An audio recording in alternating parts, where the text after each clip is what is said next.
ఇష్టం.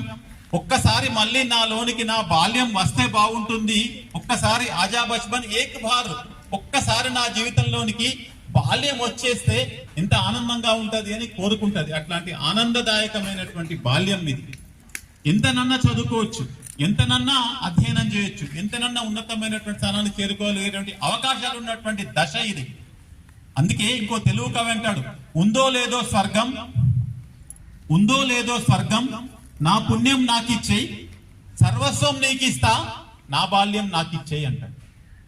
స్వర్గం ఉన్నదనుకొని పుణ్య కార్యక్రమాలు, ధర్మమైన కార్యక్రమాలు ఎన్నో చేస్తూ ఆ స్వర్గం వస్తుందని మనం ఎంతో ప్రయత్నం చేస్తూ ఉంటారు మానవ సమాజం అంతా కూడా.